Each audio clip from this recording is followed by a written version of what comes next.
ஓம் சாய்ராம். சாய்பாபா செய்த ரொம்ப ஒரு அற்புதமான விஷயத்த இந்த வீடியோ நம்ம ஷேர் பண்ண போறோம். இந்த அற்புதத்த ஷேர் பண்ணது பார்த்தீங்கன்னா, சென்னையிலேருந்து சித்ரா சாய்ராம் தான் இந்த அற்புதத்த ஷேர் பண்ணியிருக்காங்க. அவங்களுக்கு பாபா நேரடியா வந்து பல பல அற்புதங்கள் செஞ்சிருக்காங்க. அது என்ன அப்படின்றத இன்னைக்கு நம்ம இந்த வீடியோல பார்க்கலாம். வீடியோ ஸ்கிப் பண்ணாம ஃபுல்லா பாருங்க. இந்த சாய்ராம் வந்து சென்னையில இருக்காங்க. சாய்பாபாவோட ஒரு மிகப்பெரிய பக்தர். பாபா வந்து இவங்களுக்கு பல பல அற்புதங்கள் செஞ்சிருக்காங்க. இவங்க பார்த்தீங்கன்னா, சென்னையிலேருந்து ஷிரடிக்கு வருஷத்துக்கு ஒரு 3 தடவையாவது போய் பாபாவ பார்த்துருவாங்களாம். பாபான்னா அப்படி பிடிக்குமா? துவாரகமாயில போய் ரொம்ப நேரம் உட்காந்துருக்காங்களாம். சமாதி மந்திர்ல போய் பாபாவ பார்க்குறது, இதே ரொட்டீனா வச்சிருப்பாங்களாம் ஷிரடி போனாங்கன்னா. அந்த அளவுக்கு பாபான்னா அவ்ளோ பிடிக்கும் சாய்ராம் அப்படின்னு சொன்னாங்க. இதில பாபா இவங்களுக்கு என்ன சோதனை குடுத்தாரு, அதுக்கப்புறம் எப்படி நேரா வந்தாரு அப்படின்றத சொல்லும்போது அவ்ளோ ஆச்சரியமா இருந்தது. இவங்க ஹஸ்பண்ட் வந்து சென்னையில தான் ஒர்க் பண்ணிட்டு இருக்காங்க. திடீர்னு பார்த்தீங்கன்னா, இவங்க ஹஸ்பண்டுக்கு பூனேல வந்து ட்ரான்ஸ்ஃபர் பண்ணியிருந்திருக்காங்க. அப்ப இவங்களுக்கு வந்து ரொம்ப சந்தோஷம்.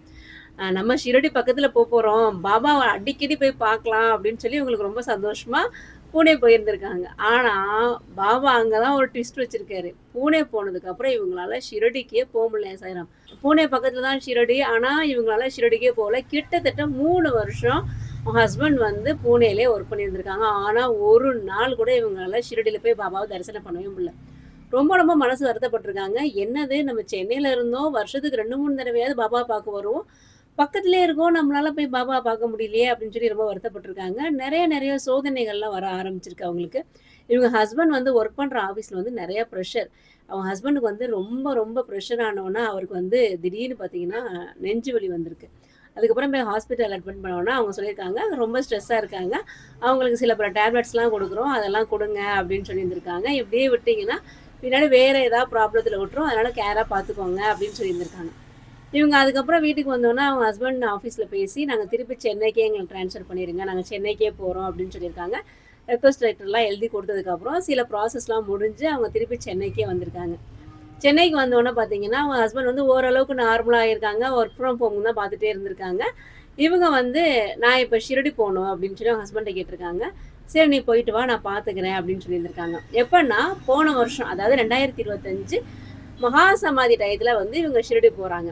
இவங்களே இவங்களோட ஃப்ரெண்டு மட்டும் ஷிரடி போலாம் அப்படின்னு சொல்லி பிளான் பண்ணிட்டு ஷிரடி போயிருக்காங்க. ஷிரடி போகும்போது இவங்க வந்து ரூம் புக் பண்ணாம போயிருக்காங்க. ஆக்சுவலா மகா சமாதி டயத்துல பார்த்தீங்கன்னா, ஷிரடில ரூம் ரெண்ட்லாம் டபுள் மடங்கு ஜாஸ்தியா இருக்கும். இப்ப நம்ம நார்மலா நம்ம ஷிரடி போய் புக் பண்ற ரூம் காட்டிலும், மகா சமாதி டயத்துலயோ, ஃபெஸ்டிவல் டயத்துலயோ ரூம் ரெண்ட் வந்து ஜாஸ்தியா இருக்கும். இவங்க வந்து ரூம் புக் பண்ணாம வேற போயிட்டாங்க. அப்போ ரூம் கிடைக்குமா? கிடைக்காதா? அப்படின்னு சொல்லி யோசனை பண்ணிக்கிட்டே போயிருந்திருக்காங்க. பாபாட்ட சொல்லியிருக்காங்க. "பாபா நான் உன்னைய பார்க்க வரேன். கிட்டத்தட்ட 3 வருஷத்துக்கு அப்புறம் உன்னைய பார்க்க வரேன். என்னைய நீ தான் பார்த்துக்கணும்." அப்படின்னு சொல்லிட்டு இவங்க போயிருந்திருக்காங்க. இவங்க ட்ரெயின்ல போறப்ப, இவங்க கூட வந்து ஒருத்தவங்க பேசிட்டே வந்திருந்திருக்காங்க. அவங்க சொல்லியிருக்காங்க, "நான் ஒரு ரூம் அட்ரஸ் தரேன். அந்த ரூம்ல போய் நீங்க பேசுங்க. கண்டிப்பா உங்களுக்கு ரூம் கிடைக்கும்." அப்படின்னு சொல்லி சொல்லியிருந்திருக்காங்க. இவங்களுக்கு ரொம்ப சந்தோஷம். அவங்களுக்கு தேங்க் பண்ணிட்டு இவங்க வந்து ஷிரடி போயிருக்காங்க. அவங்க சொன்ன மாதிரியே அந்த ஹோட்டல் அட்ரஸ்க்கு இவங்க போயிருக்காங்க. போயிட்டு இந்த மாதிரி "என் பேர் சித்ரா. எனக்கு இங்க ரூம் வேணும்." அப்படின்னு சொல்லி கேட்டோனே, அவங்க சொல்லியிருக்காங்க, "உங்களோட பேர்ல வந்து ஆல்ரெடி இங்க ரூம் புக் ஆயிருக்கு." அப்படின்னு சொல்லியிருக்காங்க. இவங்களுக்கு ரொம்ப கன்ஃப்யூஸ்டு. என்னோட பேர்ல இங்க ஆல்ரெடி ரூம் புக் பண்ணியிருக்காங்களா? அப்படின்னு சொல்லி கேட்கும்போது, இதுல என்ன முக்கியமான விஷயம்னா, இவங்களோட பேரு, இவங்களோட மொபைல் நம்பர் வந்து அங்க என்ட்ரி ஆயிருந்திருக்கு. இது ரொம்ப ரொம்ப ஆச்சரியமா இருந்திருக்கு இவங்களுக்கு. எப்படி என்னோட பேர்ல என்னோட மொபைல் நம்பர் குடுத்து இங்க ரூம் புக் பண்ணியிருக்காங்க. யாரு புக் பண்ணது? அப்படின்னு சொல்லி கேட்கும்போது, அவங்க சொல்லியிருக்காங்க, ஒருத்தவங்க நேரடியா வந்து சித்ராங்கிறவங்க இந்த டயத்துக்கு இங்க வருவாங்க. அவங்களுக்கு இங்க ரூம் புக் பண்ணுங்க அப்படின்னு சொல்லியிருக்காங்க. அவங்க நம்பரும் குடுத்துட்டு போனாங்க அப்படின்னு சொல்லியிருந்திருக்காங்க. இவங்களுக்கு ரொம்ப ரொம்ப ஆச்சரியமா இருந்துச்சு. என்னோட பேரு, என்னோட மொபைல் நம்பர் குடுத்து பர்ட்டிகுலரா இந்த ஹோட்டலுக்கு புக் பண்ணது யாரு? அப்படின்னு சொல்லி இவங்களுக்கு பயங்கர ஆச்சரியமா. எங்களுக்கு என்னன்னா, இவங்கள இந்த ஹோட்டலுக்கு சொன்னதும் ஒரு பக்தர். அவங்க வந்து பார்த்தீங்கன்னா, ட்ரெயின்ல தான் மீட் பண்ணியிருந்திருக்காங்க. இங்க வந்து பார்த்தா, இவங்களுக்கு ரூமும் ஆட்டோமேட்டிக்கா புக் ஆயிருக்கு. இவங்களுக்கு ரொம்ப ரொம்ப ஆச்சரியம். பாபா தான் இந்த மாதிரிலாம் அற்புதம் செய்றாரு. நமக்காக நேரடியா பாபா வந்து ரூம் புக் பண்ணி குடுத்துருக்காரு அப்படின்னு சொல்லி இவங்களுக்கு இவங்க ஃப்ரெண்டுக்கு ரொம்ப ரொம்ப சந்தோஷம். அதுக்கப்புறம் இவங்களுக்கு அலாட் பண்ண ரூம்ல போய் ரெஃப்ரெஷ் ஆயிட்டு பாபாவ போய் பார்க்க போயிருக்காங்க. பாபாட்ட சொல்லியிருக்காங்க, "மகா சமாதி சீக்கிரம் எங்களுக்கு தரிசனம் கொடுங்க பாபா" அப்படின்னு சொல்லிட்டு பாபா பார்க்க போயிருக்காங்க.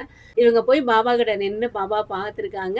பாபா கிட்ட நின்னு பாபா பார்க்கும்போது, அவ்ளோ ஃப்ரீயா இவங்கள விட்டுருந்துருக்காங்க. கொஞ்சம் கூட இவங்கள வந்து போக சொல்லவே இல்லையாம். கிட்டத்தட்ட பார்த்தீங்கன்னா, கொஞ்ச நேரம் நின்னு பாபாவ பார்த்து தரிசனம் பண்ணியிருந்திருக்காங்க.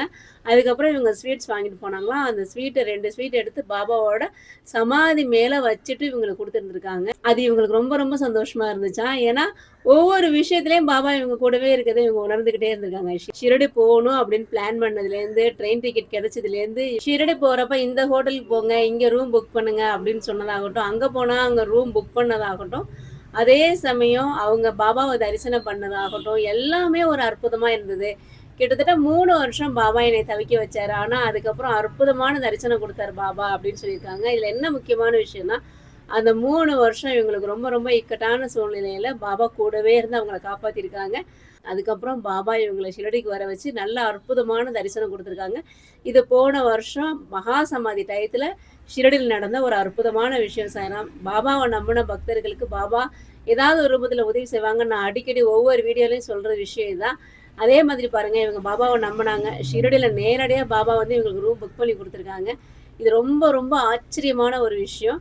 எந்த ஒரு இக்கட்டான சூழ்நிலையா இருந்தாலும் பாபா கிட்ட விட்டுருங்க. பாபா பார்த்துக்குவாங்க. உங்களோட வேண்டுதல் அத்தனையுமே சீக்கிரமா பாபா நிறைவேத்துவாங்க. அதனால பாபாவ நம்புங்க. பாபாவுடன் இணைந்திருப்போம். நல்லதே நடக்கும். ஓம் சாய்ராம்.